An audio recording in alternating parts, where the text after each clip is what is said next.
Albishirinku jama'a, ina masu buƙatar sayan fili ko sayarwa? Ina masu siyan gida ko sayarwa? Ina masu son su siya sabuwar mota ko su siyar? Muna karɓan filinku ko kuma gidanku mu canza muku da duk irin wanda kuke so a ko'ina a faɗin jihar Kano kuma a cikin farashi mai sauki.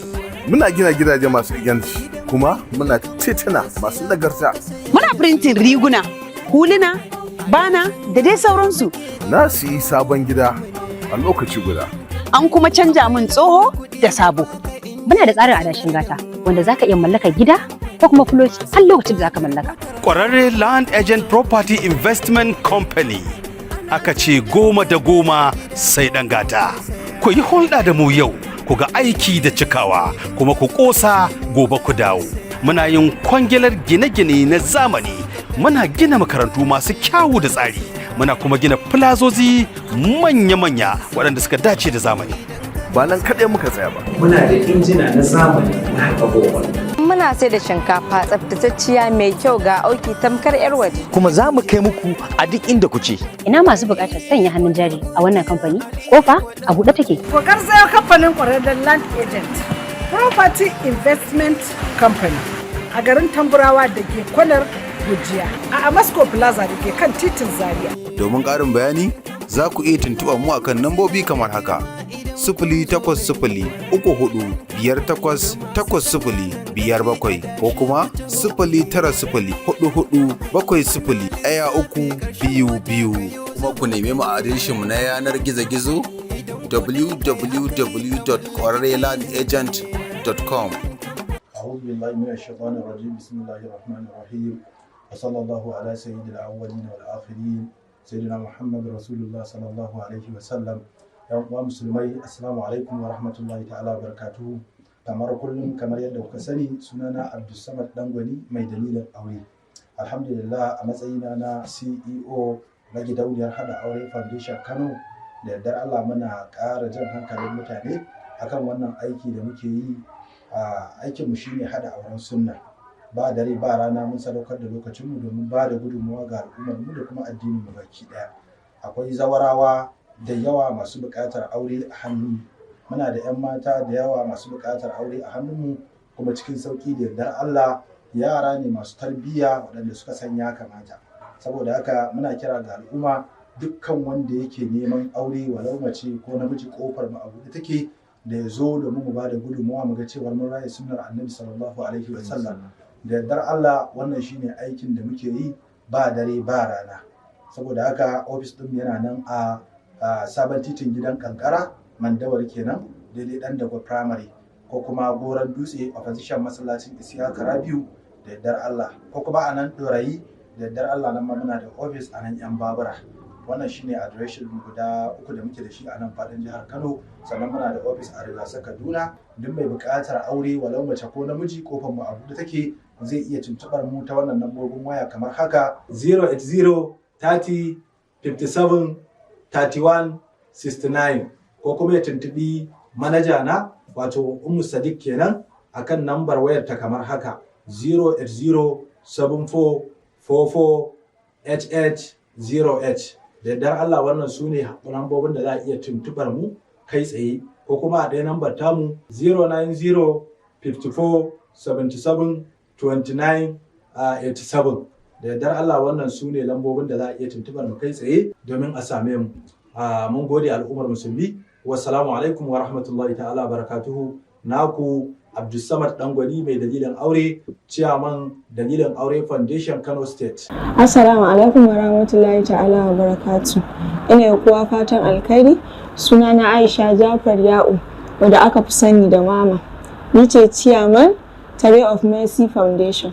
Wannan foundation namu ya daɗe yana taimakawa al'umma iri daban-daban. To ina kira da al'umma, duk wanda yake da niyyar taimakawa to zai iya amfani da wannan foundation namu, kamar tallafawa marasa lafiya, gajiyayyu, ɓangaren abinci, ɓangaren ilimi da ma dai sauransu, duk dai taimako ne. Duka wanda ya samu muna maraba, mun gode. Ray of Mercy Foundation ƙungiya ce da ta daɗe wajen tallafawa marayu da marasa galihu. ƙungiya ce take taimakawa da abinci na ciyarwa ga marasa ƙarfi. Sannan ƙungiya ce take taimakawa akan harkar lafiya. Ƙungiya ce take taimakawa akan harkar al'umma na yau da kullum. Ƙungiya ce take taimakawa marayu da gajiyayyu da marasa ƙarfi. Kuma ƙungiya ce take taimakawa ɓangaren abin da ya shafi harkar jarabawa ta ɗalibai da kuma sauran abubuwa har ma da abinci. Da wannan muke kira da al'umma da cewar ku taimaka ku bada naku taimakon a cikin wannan ƙungiya tamu mai suna Rai of Mercy Foundation domin saƙonku ya je inda kuke so ya je. Za ku iya tuntuɓar mu a lambobin waya kamar haka.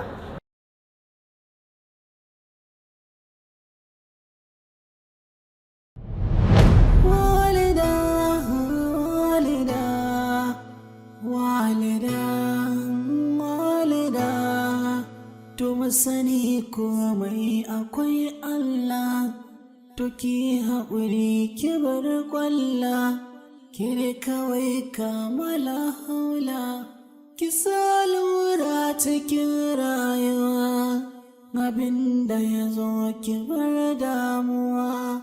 Walida, walida, walida, walida. Komai yana da farko.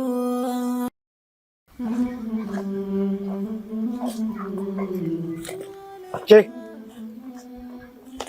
ina za ki nace? Talla. Talla? Waye ɗora miki tallan nan? Nace ta ɗora mu. Ba na hana ta dinga ɗora muku wannan tallace-tallacen banzan ba da wannan garjin ranar ga azumi a bakin mutane tana ɗora miki talla. Baba ka yi haƙuri. Ina haƙurin banza ina haƙurin waje. Wallahi kika ƙara ɗaukar talla sai na turmusa ki ma. Na ce to ina Walida? Amma ban san inda take ba. Biki san inda take ba? Eh. Walida fa nace miki ina take? Baba ka san tana yawan zuwa lambu. Ta yi bayan ka duba can za ka ganta. Lambu kuma? Eh. Lambu fa kika ce da ni. To kinga, wuce mu tafi gida, wuce koma gida. Walida. Yattawa? Lambu? Wuce mu je da Walida, zo walida, walida.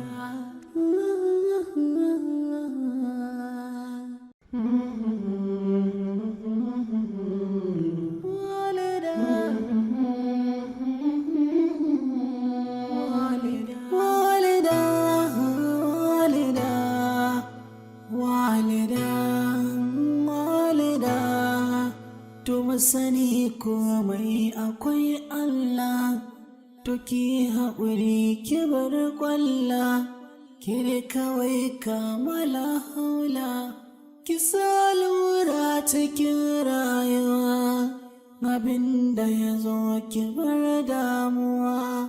Walida, walida, walida.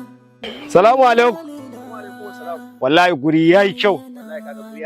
Wallahi alhamdulillah guri sai godiya Allah. Ya masha Allah wallahi kaga dai yadda guri yake gaba daya. Wallahi ai mu ba za mu iya wannan ba.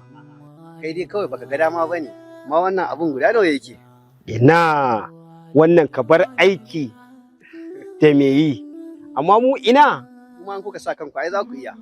Ai ni tunda nake ban taba wannan noman albasa ba. Shi al'amari da yake ai tun daga farko in ka fara zaka koya. Mu dai ka bar mu kawai da farauta. Gaskiya ne. Allah wallahi. Gaskiya ne. Alhamdulillah. Abin da yake tafa da ni. Ina jin ka. Da Allah wai Walida tana zuwa nan wajen? Tabbas Walida tana zuwa nan lambu. Tana siyan albasa da mangwaro. Tana zuwa. Mangwaron sha ko kuma na me? A'a gaskiya sari take zuwa yi. Sari. To babata ce take turo ta ko kuma yaya? To gaskiya makociyar nan taku mai dan saye da siyarwar nan ita ce take turo ta. Shikenan. Nagode. Ba komai nagode. Chaplija. Walida, walida, walida, zo walida, walida.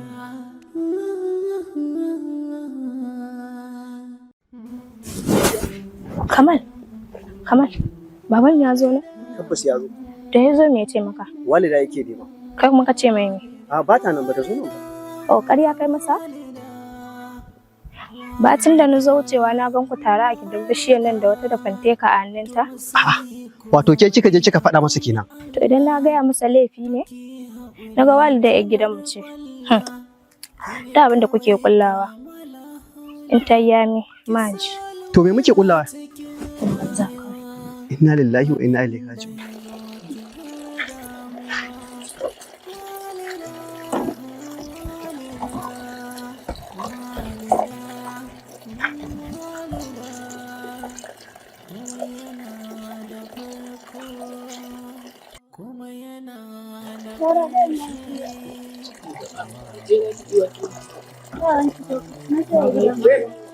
Ke ummi aikin da na sa kike na?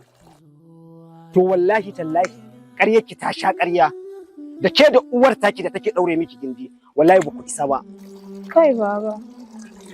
Saboda in na baka ne shi yasa za ka ce sai na yi wanki a cikin gidan nan naga ai Walida ce take yi. Au da kike maganar Walida bai ku ce da kuke tila mata wanki gaba ɗaya ta muku ko da ke da uwar taki. To wallahi yau ke zaki. Babu ka san fa bana wanki fa Walida ce fa take mana tambaya. Mun gare ki da hannu wallahi sai kin yi wankin nan. Babu ni fa ban iya wanki ba fa. Za ki koya yau. Ni kike ga biki wanki ba ko? Zancen banza zancen wofi sha.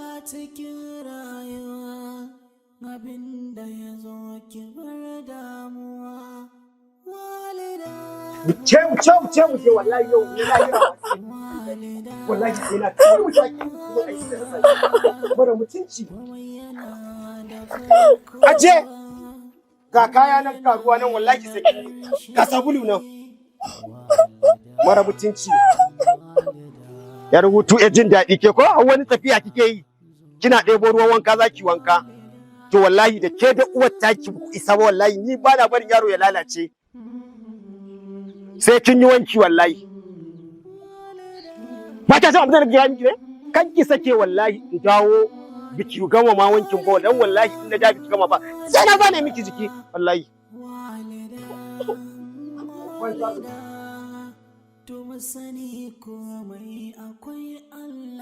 Walida fito Walida zo.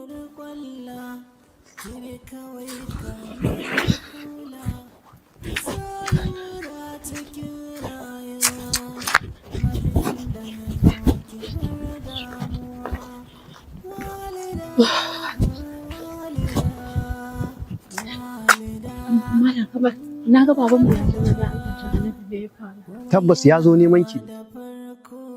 Na ce masa kuma ba kya nan. Sai ya ce mini kin zo na ce kin zo kin sai albasa da mangwaro. Ya tambaye ni waye nake cewa a makoce ku ce take turo ki zo ki siya mata. Na faɗa masa. Ka tabbata haka ka ce mishi? Tabbas abin da na ce masa kenan. Sai kuma daga baya bayan ya tafi ummi ta zo. Ummi? Ta zo ta tambaye ni abin da na ce ba kya nan. Amma kuma ta ce min ta gan mu ɗazu da ke da wata masu fanteka a nan azumi. Ki kwantar da hankalinki Walida. Na riga ne masa bai kuma kin san mahaifinki ya yarda da ki. Da abin da kika faɗa masa zai yarda. Da haka ki kwantar da hankalinki kar ki damu. Kawai ki je na faɗa miki ne saboda idan kin je ki san me zaki faɗa masa. Tsaya Kamal duk ba za ka gane wannan abin da muke magana akai ba ni kadai na san halin da nake ciki da abin da yake damuna. Na san ya damu da ni din amma akwai matsala wallahi. Yanzu dai ka gane ko bari ka ga ka ba ni wani ya ce daga baya zai ce ko da ba yau zai ba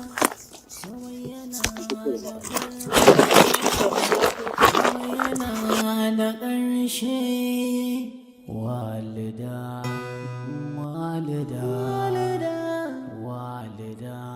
zo walida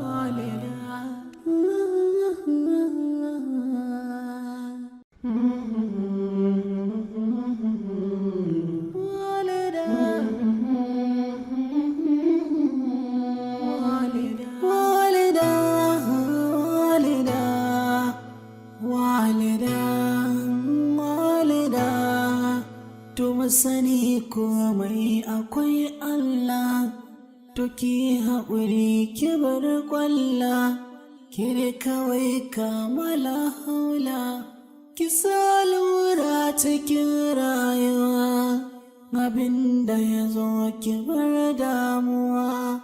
Walida, walida.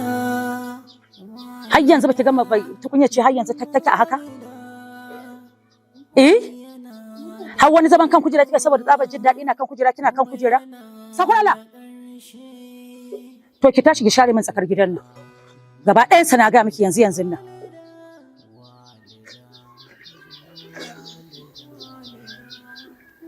Maza na ce maki ki zaman jiran ki nake yi.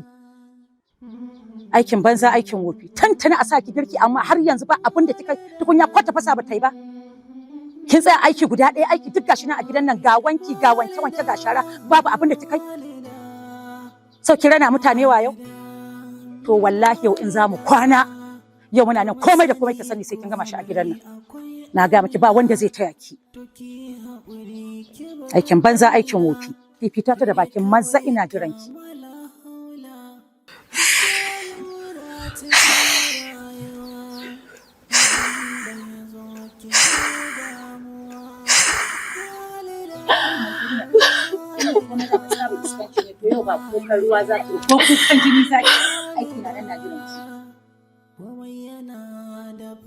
Kamar mutum ne arziki munafikan banza munafikan wofi.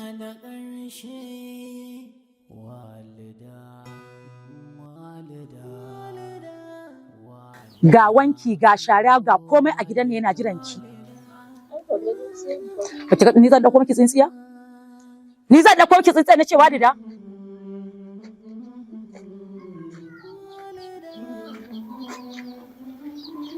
Tas yanzu nan. Walida, a je wannan shara zo ki ebo min ruwa. A je maza wuce ki gani. Wuce ki je ki ebo min ruwa ki kawo. Aikin banza aikin wofi. Yarinya ga kiran tabarkalla komai sai an ce ki baki san a ce miki ki kaza ba. Ki juye kawai su baki ruwa ki juye. Aiki ko na yau muna nan cikin gidan nan ko za mu kwan mu tashi yau aiki sai ya kusan kake shi a cikin gidan nan. Ki za ki gama aikin nan tas ba ne taya ki ba ne sa miki hannu. Ya naje ki shiru har yanzu ba ruwan ne?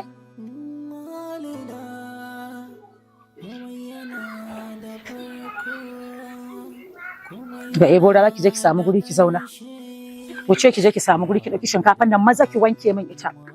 Ki zuba mai ita tukunya wajen maza dauki ki wuce. Ga guri can ki je ki zauna. Maza.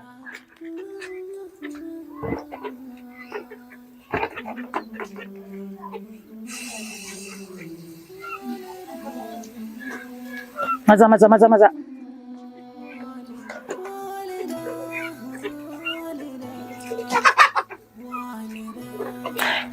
Iki gani da Allah.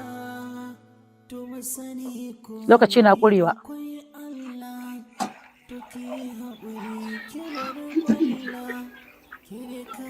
Wannan shinkafa ta fita ba. Maza ki koma ki je ki ƙara ɗauro mai ita a can gindin famfo maza wuce. Ki da jiki ki gani ko? Maza ki ƙaro ki sai maza ina jiran ki minti ɗaya na baki. A minti ɗaya na baki maza ki wanke ta ki zo ki zuba ta. Haka nan sau tsaba iskanci duk ga aiki nan a cikin gidan nan kaf kina zaune sai an ce an baki umarni an ce ki kaza na ji shiru Walida to maza ki kawo mani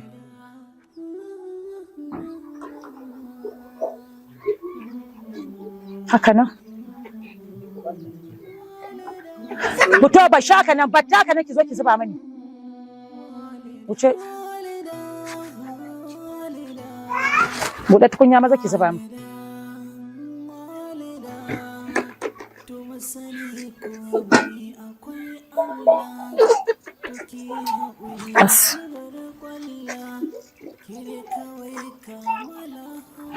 Maza jiran ki nake yi zuba taka.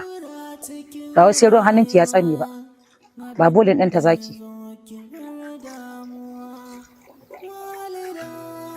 Zubar da ruwan a nan ƙasa tsiyayi ta a nan ƙasa.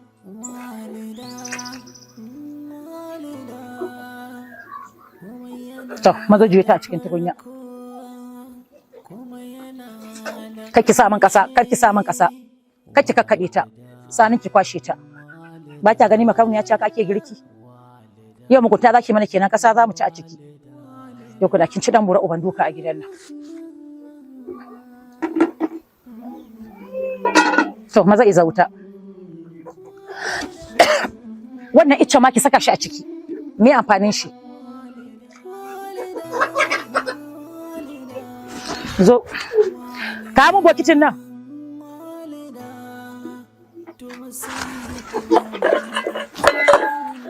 Aje share dauke nan kwanukan daure su ki je ki da sai ki zo ki ci gaba da share. Har da wannan rubar ki wanke ruwan shinkafan nan.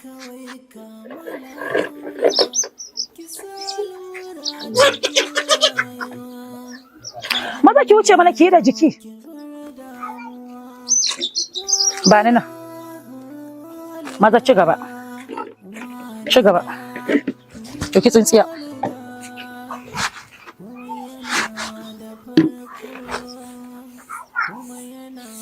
Ki yi ki gani na ce. Ki yi da jiki. Kina wani aiki kamar da kwaye toshewa a cikin cikinta. Ni da ke mu dora mu zuba. Wallahi maza ki share ki dauko tabarma ki shimfida. Walida, baba ki tun wankan da yake kusa da inda kike ebo. Zan yi wanka. Dauki bokiti ki ebo ruwa na ce. Ta ummuka shalelan mama kenan kin ji da albarka. Ko me kake je ma jikin ki rauni mana kin ji albarka? Ta je ta ebo wannan ruwan kuma ruwan ma ban daki za ta kai miki ki wanka da shi. Kin daina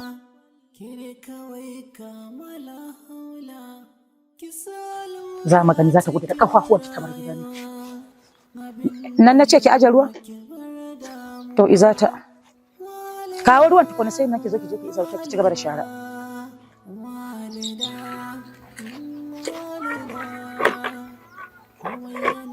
wannan ruwan ma kamar ba shi da kyau ummi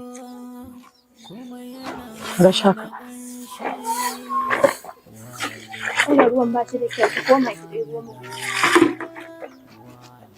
Kina kyautu yake bautar ruwa na ce maki. In ke ce za ki wanka da wannan ruwa? Maza. Ki ce. Su kumbiyar kifin banza.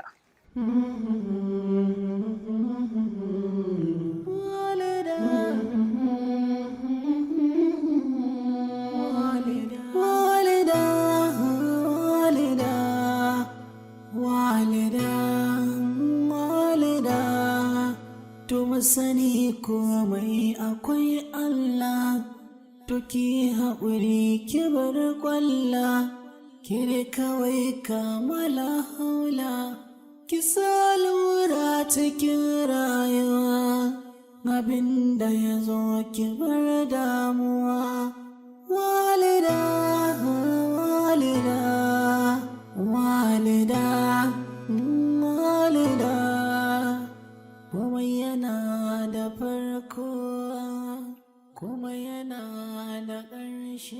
Ya baki da ruwan a famfo ba? Da yake famfon ne ya ɗan lalace shi ya sanya. Baki faɗa mana abin da ya faru jiya ba. Kai ba ai ba komai wannan ya wuce fa. Ya riga ya wuce. Ok to da Allah wallahi ki haƙuri kin gani na ja miki. Ba komai kada ka damu kawai ya wuce. To bari in zo in taya ki ɗiban ruwan. A'a ai bai da yawa ma kuma bai da wani yana iya ɗauka ma. To shikenan to bari in ɗaukan miki ruwan. To shikenan.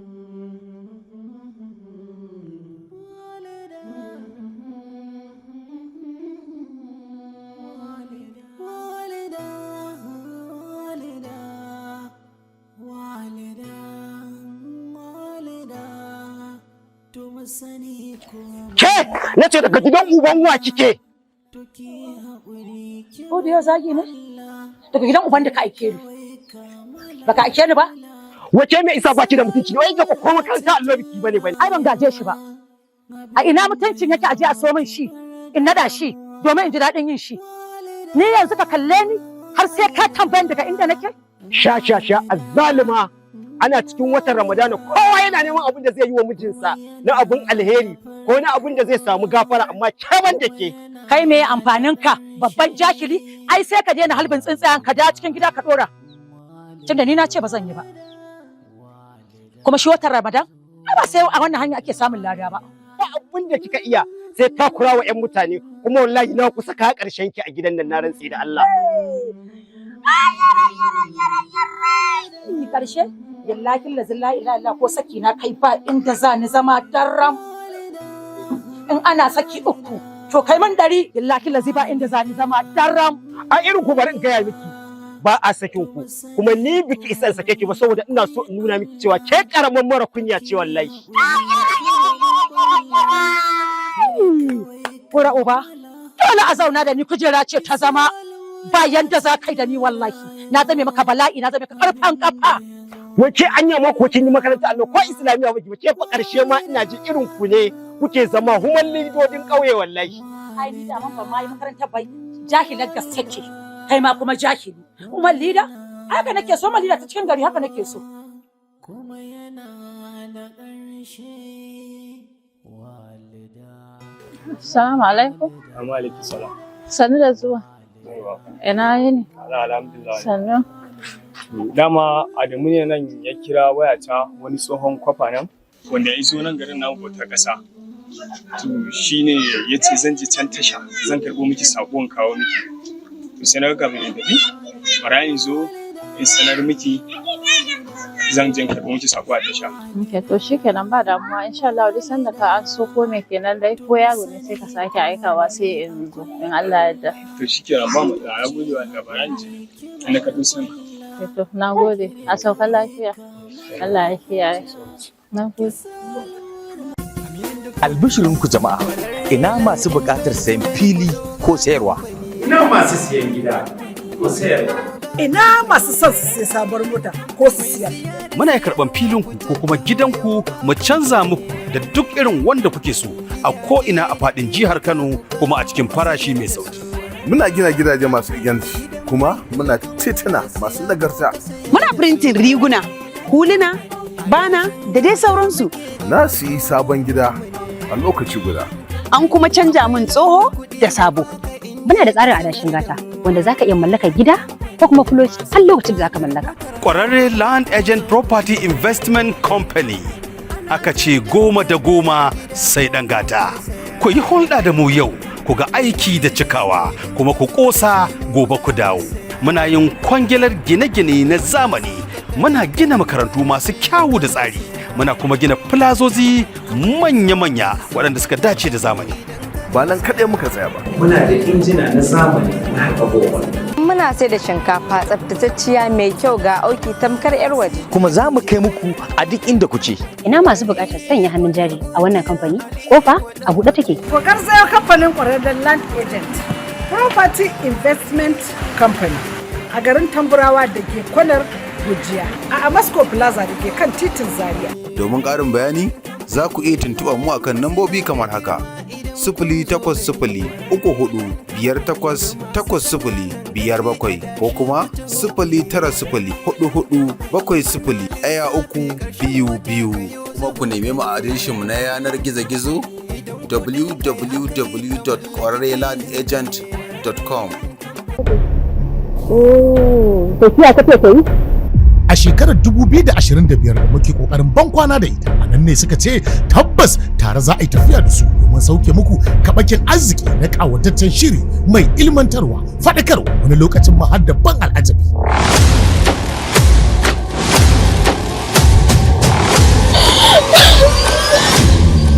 Anya wannan matan mutum ce kuwa? Matarsa ba ciki ne da ta sani bayuwa dai?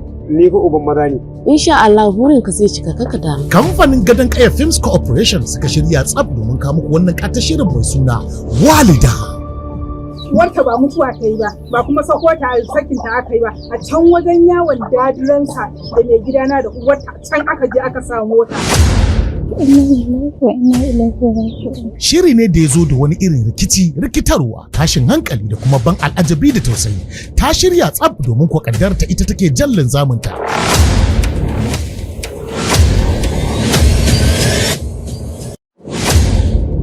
Walida.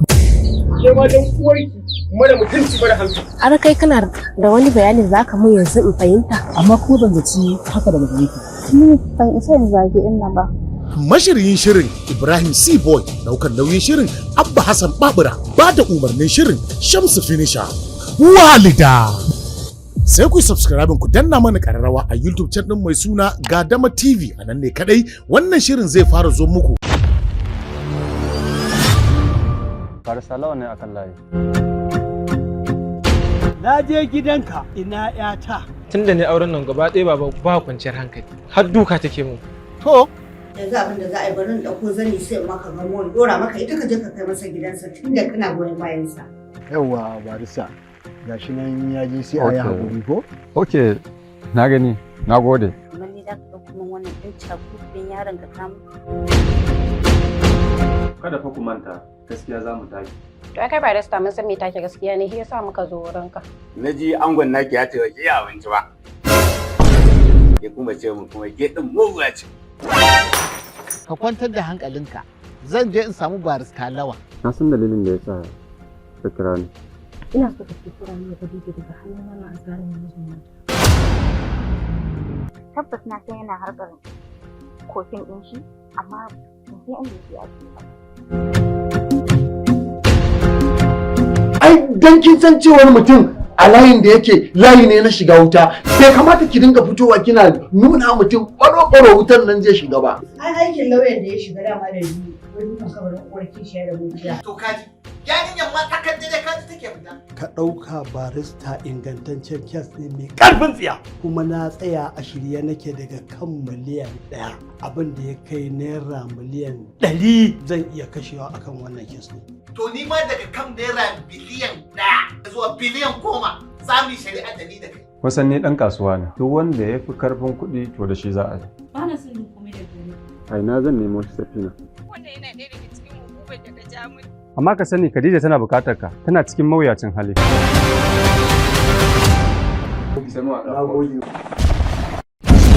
Silar kuka da zubar hawaye, kukan masoyi mai nisa.